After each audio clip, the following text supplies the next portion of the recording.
할렐루야. 할렐루야. 오늘도 우리를 사랑하신 하나님께서 가까이 찾아와 주실 줄 믿습니다. 옆에 계신 분들과 이렇게 인사하겠습니다. 하나님이 당신을 사랑하십니다. 한 번 더 인사하시면 이렇게 고백하죠. 하나님이 지금도 함께 하십니다. 고백하겠습니다. 하나님께서 지금도 함께 하십니다.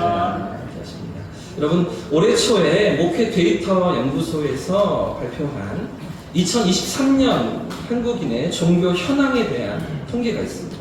이 연구소는요, 거의 매주마다 이렇게 통계 자료를 쏟아놓는데요, 아주 실제적인 구체적인 데이터를 우리에게 제공하면서 한국교회 목회자들과 성도들이 이 세상을 향해서 바른 눈으로 이웃들을 바라보고 또 우리의 삶의 현장들을 품어낼 수 있기를 이렇게 기대하면서 이런 통계 자료들을 우리 앞에 내놓고 있습니다. 올해 1월에 발표된 이 통계에서도요, 한국교회의 현재 상황과 우리의 문제가 무엇인지, 우리가 어떤 상황 가운데 처해 있고 우리가 어떤 숙제들을 안고 있는지를 자세히 이렇게 보여주고 있는데요.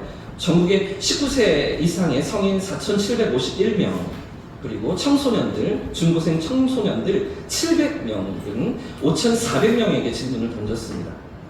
여러 가지 질문을 던졌는데 그 중에 첫 번째 질문은 당신에게 종교가 있는가라는 거죠. 무작위로 이제 설문조사를 한 것인데요. 당신에게 종교가 있습니까? 어떻게 대답이 나왔을까요? 이렇게 대답이 나왔습니다. 여러분 보이십니까? 조금 그래프가 잘 보이실지 모르겠는데 주황색이 종교가 있다는 반응입니다.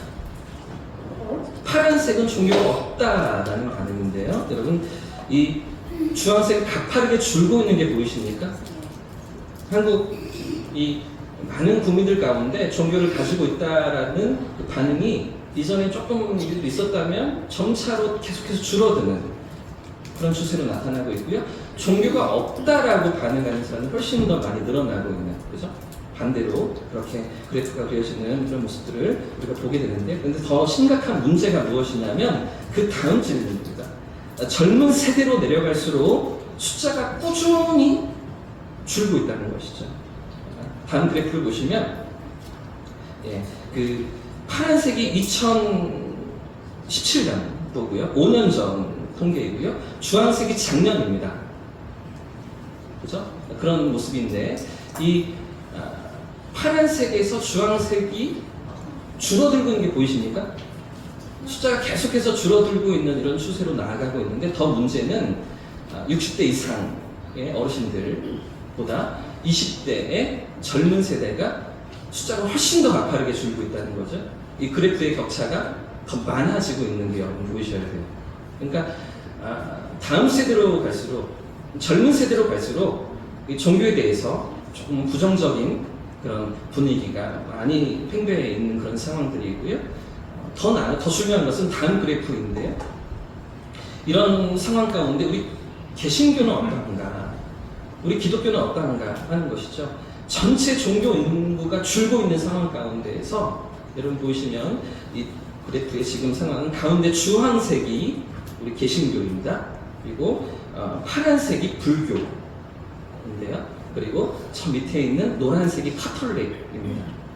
여러분, 이 카톨릭은 그래도 조금 바닥에서 올라가는 게 보이시죠? 바닥을 치고 있다가 저 밑에 있다 그래도 조금 이렇게 상승하는 것 같은데, 불교는 어떻습니까? 완전 지금 바닥으로 떨어지고 있는 것 같죠? 지금 AI 시대, 4차 산업혁명 시대, 이런 시대를 얘기하면서 불교는 조금은 더 이렇게 힘을 빠르게 잃어가는 것 같은데, 기독교는 어떻습니까? 그럼 기독교는 괜찮습니까? 조금 그래도 10년 전에 약간 올라간 것 같다가 다시 떨어지고 있죠? 다시 줄어들고 있는 상황, 16점 몇 % 이렇게 그래프에 나타나고 있는데, 그런데 올해 2024년도 이제 통계도 나올 거 아니에요? 올해 같으면 어떻게 될까요? 더 떨어지겠죠? 15%를 유지하는가가 관건입니다.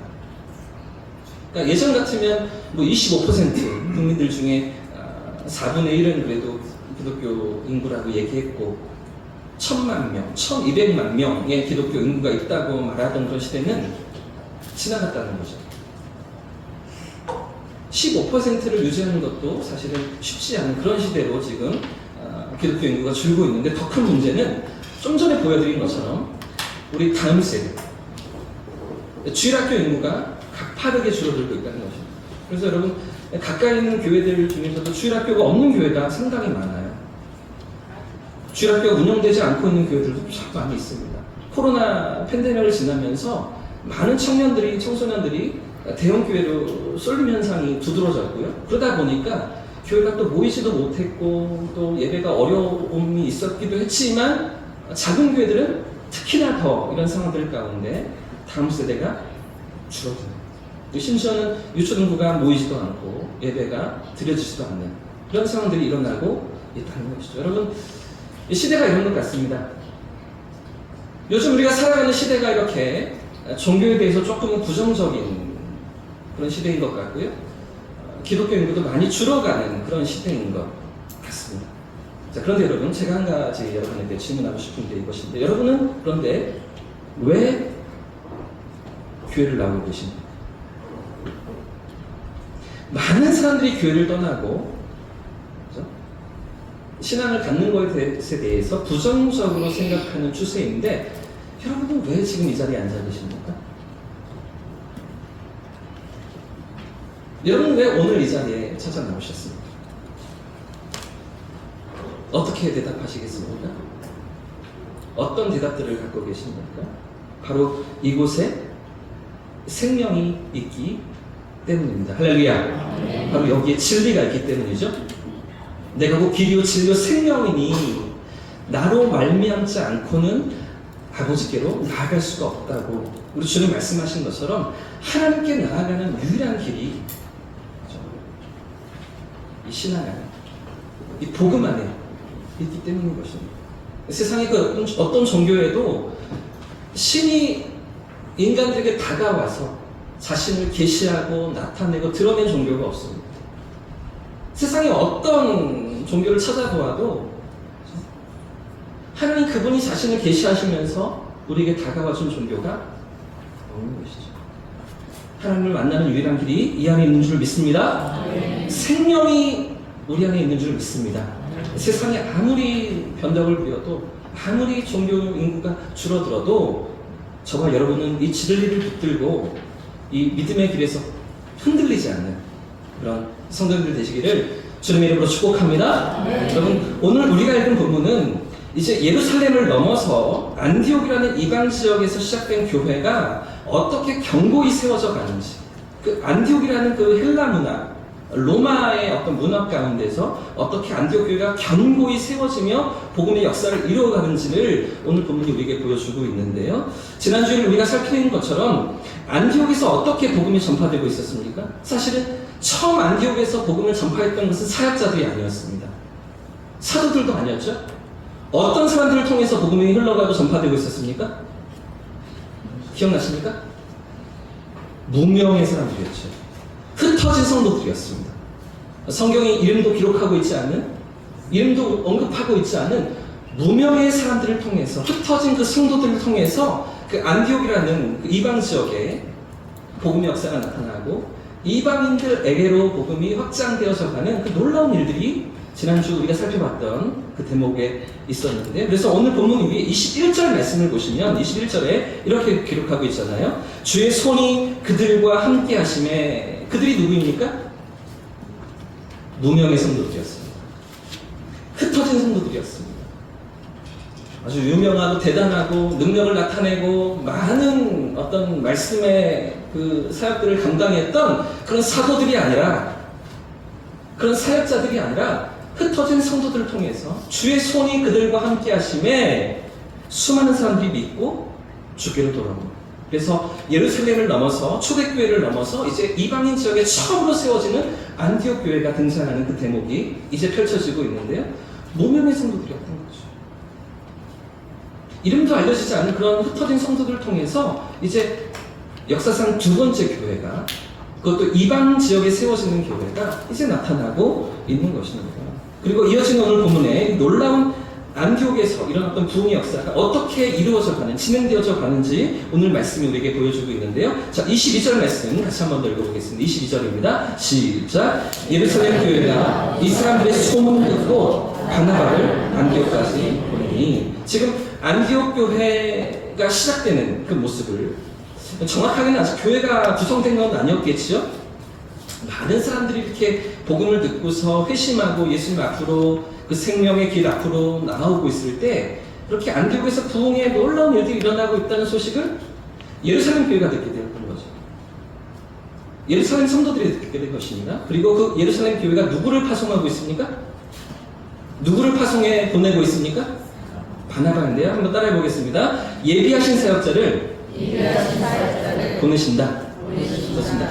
예비하신 사역자를 하나님께서 그 안디옥으로 보내시는 것인데요. 지금 본문에 등장하는 바나바는 이미 세 번째 사도행전에 나타나고 있는 건 여러분 아시죠? 계속해서 우리가 살펴왔던 사도행전 말씀 가운데 이미 두 번이나 이 바나바가 등장했던 대목들이 있고요. 지금 세 번째 등장하는 대목인데요. 사도행전 4장에서 이 밭을 팔아서 사도들 앞에 그리고 교회 공동체 앞에 꺼내놓았던 그런 헌신의 사람, 믿음의 사람이 바나바였던 것이 사도행전 4장에 기록되고 있죠. 또 이런 바나바가 또 어디에 등장하고 있습니까? 사도행전 9장이었습니다. 사울이 다메섹을 쫓아 올라갈 때 그때 회심의 역사를 경험하게 되죠. 강한 빛으로 찾아오신 예수님을 만나게 되고 그의 삶이 완전히 송두리째 바뀌어지잖아요. 그런 사울이 이제 예루살렘으로 올라가서 성도들과 교제하고 사도들과 함께 사역을 동역하고 싶어 하는데 사울을 받아줍니까? 받아주지 않습니까? 받아주지 않죠. 불과 며칠 전까지, 불과 얼마 전까지 예수 믿는 사람들을 잡아가두고 핍박하고 박해하던 그런 사울이었는데 이 사울이 갑자기 회심했다고? 180도 달라졌다고? 믿을 수 없던 사도들이 사울을 받아들여주지 않잖아요? 그런 상황 가운데 3년 동안이나 아라비아 광야에서 고독함 가운데, 외로움 가운데 혼자만의 시간들을 가졌던 사울을 누가 데리고서 예루살렘으로 올라가게 됩니까? 누가 사울을 이끌어서 예루살렘 교회 앞에 보증하고 신원하면서 그 사울을 이렇게 함께 하자고 이끌어주게 됩니까? 이 바나바인 거죠. 그렇죠? 이미 두 차례나 그렇게 교회 앞에 공동체 앞에 아주 믿음직한 모습으로 아주 신실한 모습으로 역할을 감당했던 바나바의 모습이 4장과 9장에 기록되어 있는 것 아니겠습니까? 뿐만 아니라 오늘 11장에 등장하는 그 이방인의 땅에 처음으로 세워진 교회. 여러분, 오늘 우리 대형 교회가 있기까지 사실은요, 우리가 어떻게 복음을 받아들였든지, 우리 의성에서 어머님이 누구를 통해서 그렇게 교회를 출석하게 되셨는지, 우리의 기도가 있었지만 인도하신 분이 계시잖아요. 류계수 성도님이 그렇게 등록하시기까지, 그렇죠? 사돈댁에서 많이 기도하셨지만, 며느리가 기도하셨지만, 그러나 또 성도님이 저희를 만나고 실버문화센터를 통해서 교회를 나오시게 되고 또 등록하시기까지 여러 가지 과정들이 있었던 거잖아요. 근데 오늘 내가 이 자리에 있기까지 우리는 어떤 과정을 통해서 하나님을 알게 되고 이 자리에 있게 되었는지 각자가 다 다릅니다. 그러나 중요한 것은 예루살렘 교회가 있고 안디옥 교회가 있었던 그 다음에 그 너머에 우리가 있는 것이죠. 만약에 안디옥 교회가 없었다면 오늘 우리는 이 자리에 없습니다. 오늘 나에게까지 복음이 흘러오지 못합니다. 만약에 예루살렘에서 유대인들만을 위한 언약 백성만을 위한 그죠? 그런 복음의 역사였다면 이 복음이 이방인들에게로 그죠? 이방 지역으로 흘러가지 못했다면 오늘 나에게까지 복음이 흘러오지 못했겠죠. 안디옥 교회가 그렇게 쓰임받고 있는 것입니다. 안디옥 교회가 그렇게 아름답게 세워지고 또 이방인들을 위한 복음의 역사로 계속해서 확장되어서 나아가는데 사도행전 이제 이후로 사도행전 13장 이후로 우리에게 보여주는 이야기가 무엇입니까? 1차 전도 여행입니다.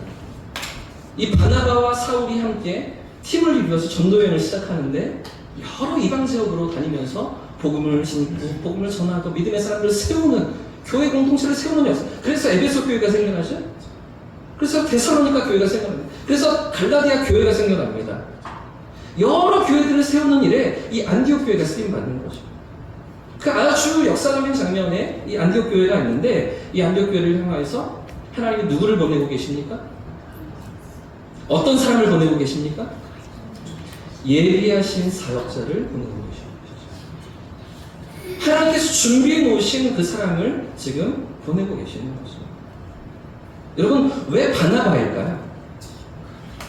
지금 이 상황이 아주 중요한 시점입니다. 우리가 지난번에 살펴봤던 것처럼 예루살렘 교회 안에서 치열한 논쟁이 있었잖아요. 심각한 논쟁이 있었잖아요. 방금도 말씀드린 것처럼 우리만 구원받는다고 생각했는데, 우리만 하나님의 언약 백성이라고 생각했는데 이 복음의 역사가 이방 땅으로 향하고 계신다는 것. 이방인들도 하나님이 구원하셨다는 것, 구원하기를 원하신다는 것, 이런 것들을 결의했던 그런 장면이 불과 얼마 전이었잖아요. 그렇다면 안디옥에서 복음을 듣고 반응하는 사람들, 회심하는 사람들이 일어날 때 이 예루살렘 교회에서 누구를 보내야 할까요? 이 중대하고 아주 예민한 문제 가운데 안디옥 지역으로 지금 예루살렘 교회에서 누구를 파송해야 되겠습니까? 사도들이 있잖아요. 12명이나 되는 사도들이 있잖아요. 베드로도 있고요, 야고보도 있고요, 요한도 있고요, 많은 사도들이 있잖아요. 그들 중에 왜 한 사람을 보내지 않고 왜 바나바여야 할까요? 여러분, 왜 바나바를 지금 안디옥 교회의 그 리더로, 안디옥 교회가 세워지는 그 지도자로 이 바나바를 파송하고 있는 것일까? 이유가 무엇입니까? 그 현장에 사실은 사도들이 찾아가서 그 상황을 확인하고 정말 제대로 된 믿음인지, 정말 그들이 회심하고 제대로 예수님을 받아들였는지 이런 것들을 확인해야 되지 않겠습니까? 신앙 고백이 분명한지, 세례를 줘도 되겠는지 사도들이 찾아가야 될 터인데 사도들이 아니라 왜 바나바일까요? 첫 번째 이유는 방금 말씀드린 것처럼 믿을 수 있는 사람이었기 때문인 것 같습니다. 그렇죠? 성도들에게 신망을 얻고 존경을 받으며 누구나 다 믿을 수 있을 만한 그런 사람이었잖아요. 그렇죠? 사도행전 4장에서 9장에서 그런 바나바의 모습이 이미 등장하고 있죠. 그렇게 검증되고 인정받는 바나바였기 때문인 것 같습니다. 그런데 문제는 사도들은 안 그러냐고요. 예수님을 따라다녔던 그 12명의 제자들, 그 제자들은 안 그렇습니까? 그 제자들도 마찬가지잖아요.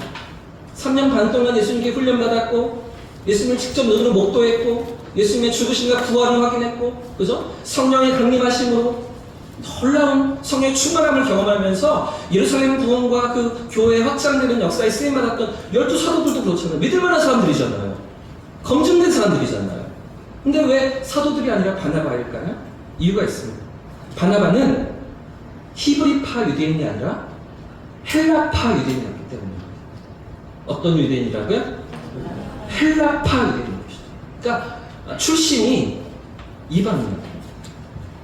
출신이 그 예루살렘 유대 지역에서 태어난 바나바가 아니라 다른 나라에서 태어나고 자랐던, 그런데 그 혈통은 레위지파였던, 유대인의 혈통을 가지고 있던 그런 이방인의 지역에서 태어난 바나바였던 것이죠. 그래서 바나바가 처음 등장할 때 사도행전 4장에 그의 출신 배경을 성경이 이렇게 말해주고 있는데요. 사도행전 4장 36절 말씀해 보시면 구브로에서 난 레위족 사람이 있으니 이름은 요셉이라 사도들이 일컬어 바나바라 번역하면 위로의 아들이라 하니. 출신이 어디입니까? 바나바의 고향이 어디예요? 제일 앞에 있잖아요. 구브로예요. 구브로라는 섬의 지도를 보시면 지중해 동쪽에 있던 섬이 구브로입니다. 지금 바다 한쪽에 오른쪽이겠네요. 성도표에서 오른쪽에 있는 섬이 하나 보이십니까? 동서로 길쭉한 섬이 구브로인데요. 여기가 고향이었던 바나바. 이 바나바는 출신이 원래 헬라 문화 가운데 태어나고 자랐던 그런 사람인 것이죠. 그 옆으로 이제 아래쪽에 사해도 있고 예루살렘도 있고, 그죠? 우리가 살펴봤던 가이사랴도 있고 이런 지명들이 있잖아요. 그러니까 바나바는요, 유대 문화에 젖어 살기보다는 헬라 문화에서 살았다. 근데 왜 바나바를 보낼까요? 안디옥 지역에서 지금 예수를 믿고 있는 사람들이 어떤 사람들입니까? 이방인들이잖아요. 헬라 문화 가운데 살던 사람들이잖아요. 유대 문화를 잘 모릅니다. 히브리 문화를 경험해보지 못한 사람들입니다. 이런 사람들에게 사도들을 찾아가서 이렇게 해야 한다, 저렇게 해야 한다 가르칠 일이 아니었던 것이죠. 그렇죠? 복음의 진리만, 그렇죠?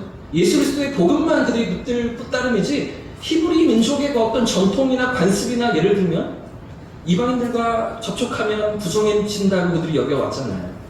그래서 베드로가 고넬료의 집에 방문했을 때 그렇게 많은 비난을 받고 책망을 받았던 건 아니겠습니까?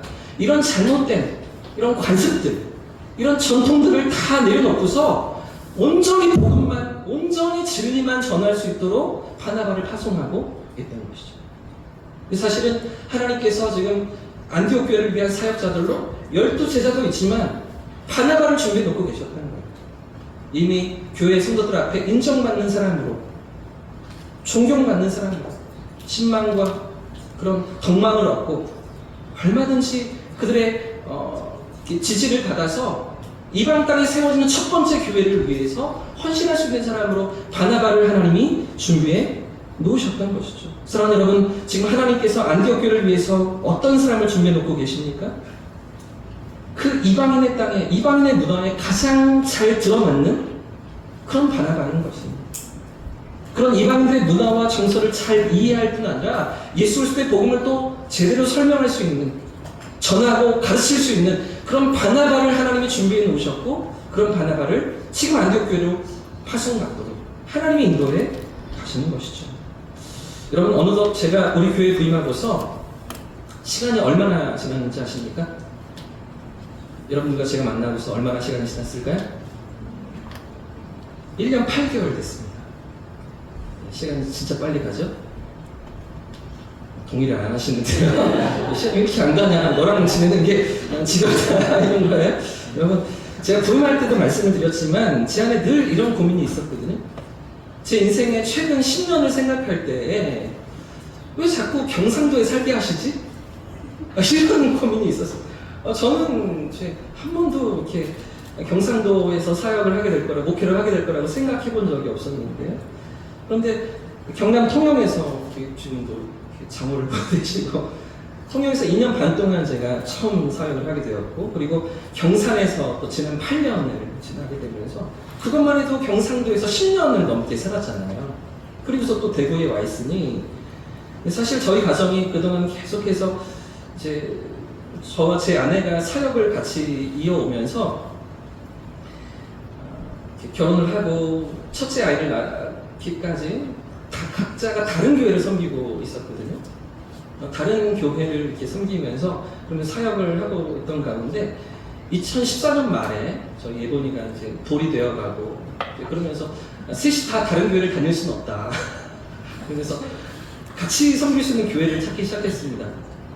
저는 저대로 섬기는 교회, 저희 아내는 아내대로 섬기는 교회, 또 첫째는 저희 모교회에서 저희 할머니가 봐주는 교회에 가서 셋이 다 다른 교회를 다니던 상황에 같은 교회를 섬기자, 이렇게 둘이 같이 섬길 수 있는 교회, 부부 같이 사역할 수 있는 교회를 찾는데 쉽지가 않은 거예요. 한국 정서에 부부 사역자가 한 교회를 부교육자가 이렇게 섬긴다, 이게 참 쉽지 않은 상황이었습니다. 그러다 저희가 찾은 교회가 하나가 있었는데, 2명의 부부가 와서, 부부가 같이 와서 사역을 하는 걸 환영한다, 이런 교회가 저기 있었습니다. 어디였을까요? 저기 전라남도의 목포에 있는 교회였습니다. 목포 사랑의 교회라고 아주 유명한 부흥사 목사님 계신 백동조 목사님 계시는 교회인데, 그 교회에서 부부 사역자를 환영하신다는 거예요. 그러면서 저희가 거기 이제 지원서를 냈습니다. 그리고 또 한 군데 경산에 지원서를 냈습니다. 제가 어디로 오게 되었을까요? 경산으로 오게 되었죠. 만약에 저희가 이렇게 목포로 갔으면 지금 어디에 있을까요? 광주에 있을까요? 전주에 있을까요? 전라도에 있을까요? 여러분, 아무튼 전혀 이렇게 목포로 갈지 경산을 갈지 전혀 둘 다 가본 곳이 아니었기 때문에 저에게 있어서는 가늠을 할 수가 없는 그런 상황들이었는데, 아무튼 결국은 이제 경산으로 오게 되어서 하나님의 인도하심을 따라서 경산이 하는 뜻이라고 생각하고 두 사람이 저희가 같이 이렇게 8년 동안 사역을 했었는데, 그리고 8년이 지나서 또 다시 대구에 있는데, 우리 교회에 부임할 때 하나님 제게 주신 마음이 그거였습니다.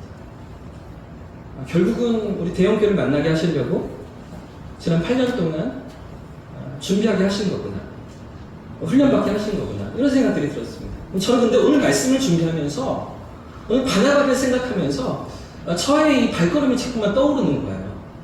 제 자랑 같아서 너무나 민망하지만 하나님이 그렇게 저를 이끌어 오시고 저희 가정을 이끌어 주신 것이 아닌가. 준비하는 과정으로 8년의 시간이 없었다면 저는 아마 대구에서 많은 정서적인 어떤 문화적인 충격을 받지 않았겠습니까? 그런 상태로는 올 수가 없는 거죠. 그런 상태로는 사역이 쉽지가 않은 거죠. 하나님 준비하셨던 시간들이 8년이 있었기 때문에 경산에서의 8년의 시간들이 대구에서 여러분들을 만나고 대구 정서를 이해하고 이 문화를 또 익혀가는데 많은 도움이 되었다는 것. 그런 것들을 돌아보면서 제가 우리 교회 사역을 시작하지 않았습니까? 여러분, 제 자랑이 아니고요. 오늘도 선하신 하나님께서 우리를 이렇게 이끌어 가신 줄 믿습니다. 우리의 발걸음을 이렇게 하나님이 선한 손길로 한 걸음 한 걸음 붙드시는 줄 믿습니다. 우리의 생각은 이럴 수 있는데 하나님의 뜻은 또 다른 데 있을 수도 있는 거죠. 하나님의 선하신 계획은 우리 생각보다 더 크고 놀라운 것들로 준비되어 있을 수도 있는 것입니다. 여러분, 바나바가 안디옥에 갈 거라고 생각하고서 예루살렘 교회에 함께 섬겼겠습니까? 바나바가 그렇게 안디옥 교회를 섬길 일들을 하게 될 거라고 예상을 하고서도 준비하고 있었겠습니까? 구브로에서 태어난 것도 레위 족속으로 레위 지파인데요. 제사장이 아니었습니다. 사역자가 아니었습니다. 일반 성도였습니다. 그런 바나바인데 그런 바나바가 이렇게 준비되어져서 교회와 성도들 앞에 인정을 받으며 여러분 지금 이때 안디옥 교회가 세워지는 이 시점이 아마 예루살렘 교회가 세워지고 우리가 지금 11장까지 달려오면서 11장밖에 지나지 않았지만 약 15년의 시간이 지났다고 학자들이 이야기합니다.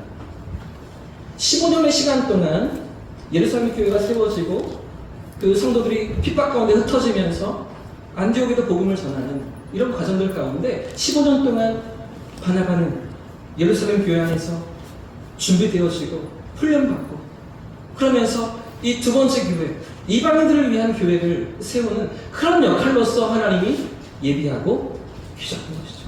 사랑하는 여러분, 지금 안디옥 교회를 위해서 가장 최선의 사역자를 가장 준비된 사역자를 하나님이 보내고 계신 줄 믿습니다.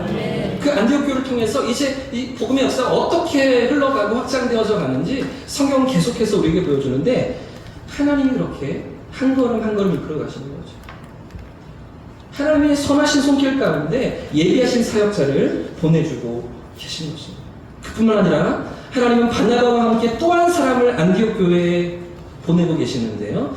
25절과 26절 말씀이 가르쳐줍니다. 25절과 26절 말씀도 같이 한번 읽어보겠습니다. 시작. 바나바가 사울을 찾으러 다소에 가서 만나매 안디옥에 데리고 와서 둘이 교회에 1년간 모여있어 큰 무리를 가르쳤고 이처럼 이방인들을 위해 세워지는 안디옥 교회를 위해서 또 하나님이 누구를 준비해 놓으셨습니까? 사울이라는 사람이죠. 한번 더 따라해 보겠습니다. 예비하신 동역자도 보내주신다. 그렇습니다. 예비하신 사역자도 보내주시고 예비하신 동역자도 하나님이 보내주십니다. 다메섹 도상에서 예수님을 만났던 그 사울을 지금 안디옥 교회 동역자로 하나님이 세워주시는데요. 여러분, 그 다메섹으로 향하던 그 길에서 상상도 하지 못하던 그 방법으로 찾아오시고 놀라운 그런 역사로 사울의 인생을 뒤집어 놓으신 하나님이 이제 그 사울을 들어 쓰시기 시작하시는데 이 안디옥 교회를 위한 동역자로 쓰시기 시작하시고요. 더 나아가서 아까도 말씀드린 것처럼 1차, 2차, 3차 전도여행을 이제 떠나게 됐는데 그 선교팀의 가장 핵심, 가장 중심에 이 사울이 들어가도록. 그래서 우리가 이제 이름을 바꿔 불러야 합니다. 이 사울의 이름이 뭘로 바뀝니까? 바울로 바뀌어지죠. 사도 바울, 우리가 알고 있는 사도 바울로 이제 불려지게 되는데요. 사울은 이름이 큰 자입니다. 큰 자. 큰 자가 되라. 뭐 이런 이름의 뜻이 아니겠습니까? 근데 바울은 어떤 의미일까요? 정반대입니다. 작은 자입니다. 작은 자.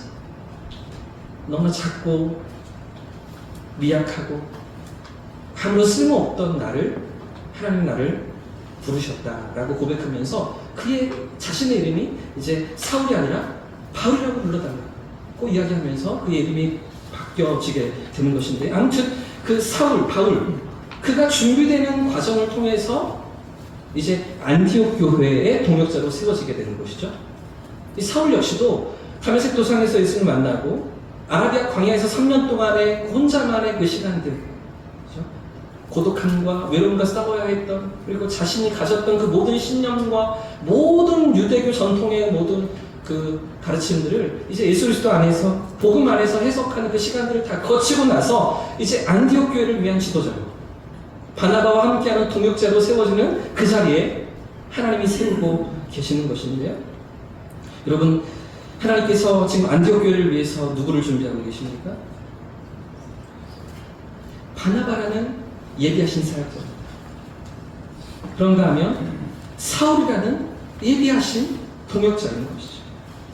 바나바와 함께 동역할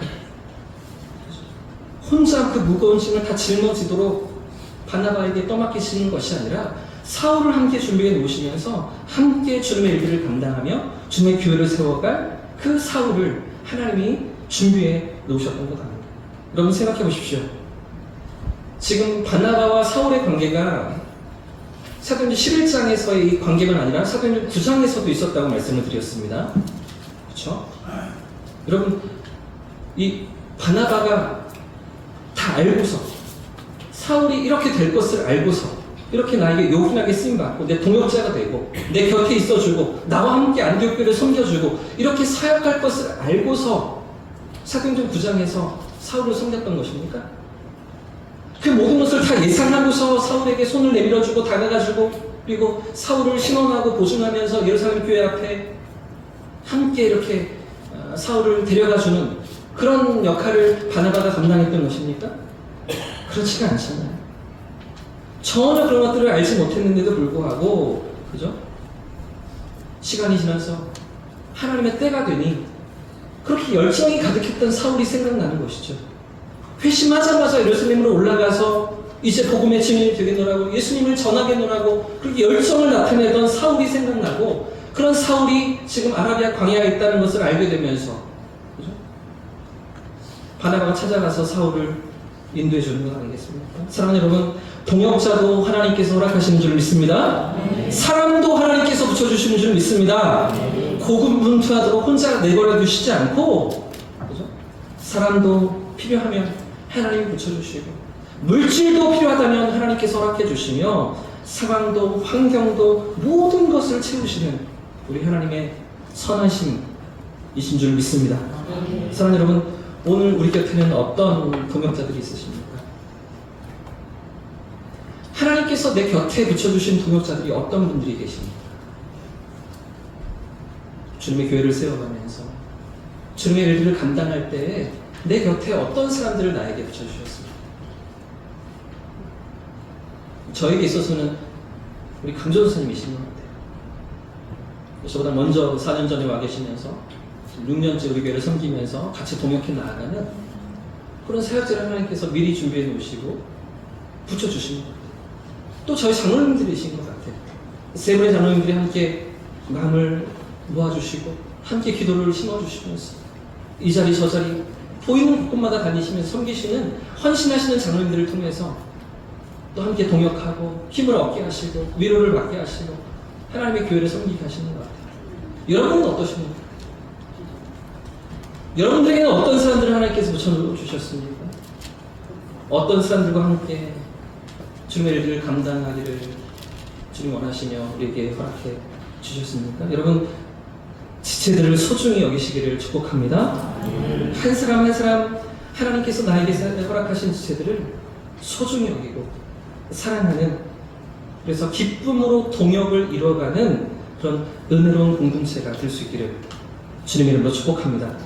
자, 그런데 여러분, 오늘 결론적으로 아주 중요한 사실이 하나 더 있습니다. 마지막으로 이렇게 바나바와 사울이 동역을 이루면서 안디옥 교회를 어떻게 섬겼는가, 어떻게 세워나갔는가 하는 부분인데요. 두 사람이 어떻게 이제 안디옥 교회를 세워나갈까요? 자, 26절 말씀을 다시 한 번 더 마지막으로 함께 읽겠습니다. 26절입니다. 시작! 안디옥 만남에 안디옥에 데리고 와서 둘이 교회 1년간 모여있어 큰 무리를 가졌고 제자들이 안디옥에서 비로소 그리스도인이라 일컬음을 받게 되었다. 아멘. 26절은 바나바와 사울이 이 두 사람이 했던 일, 두 사람이 안디옥에서 했던 일 두 가지가 무엇인지 우리에게 말해주고 있는데요. 그 두 사람이 교회 1년간 어떻게 해요? 모여 있는 거죠. 함께 모이는 겁니다. 함께 모이기를 힘쓰고요. 큰 무리를요 가르쳤고, 모이는 것과 가르치는 거죠. 첫째는 모이는 것인데요. 함께 모임을 가졌다는 것입니다. 안디옥 교회가. 두 번째는 말씀을 가르쳤다. 함께 모이면서 그러니까 말씀을 가르치고 말씀을 배우는 일들이 안디옥 교회 안에 이제 시작되는 그들 안에 있었다는 것인데요. 여러분, 이렇게 부지런히 모이며 말씀을 가르치고 배우는 일을 얼마 동안 했다고요? 얼마 동안? 1년 동안 했습니다. 둘이 1년 동안. 이 표현을 조금 더 정확히 번역한다면 이렇게 표현할 수가 있습니다. 1년 내내 했다는 것입니다. 1년 내내 모이기를 힘쓰고 말씀을 함께 가르치며 배웠다는 것이죠. 그런 안디옥 교회로 그 첫 시작이 출발했다는 것입니다. 여러분, 그렇게 말씀 앞에 부지런히 나아갈 때 1년 내내 열심을 다해서 말씀을 배우고 말씀을 알아가는 일에 힘을 쏟을 때, 그럴 때 결국 어떤 역사들이 나타나게 됩니까? 오늘 본문의 가장 중요한 결론인데요. 결국 제자들이 안디옥에서 비로소 뭐라고 불렸다고요? 그리스도인이라고 불렸다. 그리스도인. 그리스도의 사람들이라는 뜻입니다. 다른 말로 바꾸면 그리스도의 것이라는 표현입니다. 그리스도를 믿는 사람들 이렇게 표현할 수도 있지만 그리스도의 사람들, 그리스도의 것, 그런 그리스도인이라고 불려지기 시작했다는 것이죠. 여러분, 사실 이 말은, 이 표현은 부정적인 표현입니다. 우리 같으면 한국교회 초기에 예수쟁이들 이렇게 조금은 비난할 때, 평가절하할 때 표현하던 말이 그리스도인이라는 표현이었죠. 근데 사실은 이 표현이 그들에게 너무나 자랑스러운 이름이 되었습니다. 너무나 기쁨의 고백이 되는 그런 표현이 된 것이죠. 그리스도의 사람, 그리스도의 것이라고 불리는 것을 기뻐하고 즐거워하는 안디옥 교회 성도들이었던 것이죠. 여러분, 지금까지 이런 이름이 없었습니다. 예루살렘 교회도 이런 이름을 갖지 못했었습니다. 사도들도 이런 이름을 얻지 못했었습니다. 지금까지는 세상 사람들이 볼 때 그저 이들은 이 모여있는 예루살렘 교회나 흩어진 성도들이나 이 예수를 믿는다는 사람들은 유대교의 한 종파에 불과한 게 아닌가. 그저 뭐 바리새인들이나 사두개인들이나 그죠? 서기관들 뭐 이런 사람들처럼 유대교의 한 종파에 불과한 그런 유대교 사람들이 아닌가라고 생각해 왔던 것이죠. 근데 안디옥에서 비로소 어떻게 해요? 그리스도인이라, 그리스도의 사람들이라, 예수님의 사람들이라고 불려지기를 시작했다는 것이죠. 여러분, 중요한 게 무엇입니까? 어떤 상황 가운데서, 어떤 과정 가운데서 안디옥 교회 성도들이 그리스도인이라고 불려지기 시작했다고요? 1년 내내 말씀을 배우면서 열심히 부지런히 말씀 앞에 나아가면서 그 말씀을 붙들고 씨름하며 말씀대로 살려고 애쓰고 몸부림치는 그들의 삶 가운데에서 세상 가운데 세상 사람들이 보면 저들은 달라도 뭐가 달라? 저들은 정말 우리와 조금은 다른 것 같아. 저들이 믿는 신앙은 뭔가 의미가 있는 것 같아. 이유가 있는 것 같아. 라고 고백하면서 그리스도인이라고 불려지는 그런 이름으로 안디옥 교회 성도들이 세워지고 있는 것 아니겠습니까? 사랑하는 여러분, 제가 오늘 말씀을 시작하면서 작년 통계가 어떻게 한국 교회 가운데 부정적이고 암담하고 침울한지를 여러분에게 소개해드렸습니다. 얼마나 종교에 대해서 부정적이고 그런 가운데 기독교 인구가 또 젊은 세대가 얼마나 가파르게 줄어가고 있는지 여러분에게 소개해드렸습니다. 그러나 그런 가운데서도, 그런 현실 가운데서도 우리가 붙드는 이 신앙이, 우리가 붙잡는 이 믿음이, 이 진리가 전 진정한 생명이라면 여러분, 우리 삶을 통해서 우리도 그리스도인이라고 불려지는 이런 일들이 일어나야 하지 않겠습니까? 우리도 그리스도의 사람들이라고, 예수님의 것이라고, 저 사람들은 뭔가 달라, 우리와 조금은 달라 라고 고백을 하는 그런 일들이 우리 가운데 있어야 하지 않겠습니까? 사랑하는 여러분, 이렇게 전도가 어렵고 교회가 위기라고 말하는 시대에 하나님의 사랑과 그 은혜를 우리가 붙들고 우리의 삶에 채우며 그 은혜를 흘려보냄으로 말미암아서 그리스도인이라고 불려지는 그런 저와 성도들 되시기를 주님의 이름으로 축복합니다. 세상 사람들이 정말 하나님의 사랑을 느끼고 경험할 수 있도록 그런 은혜의 통로로 쓰임받는 저와 여러분들 될 수 있기를 예수님의 이름으로 축복합니다.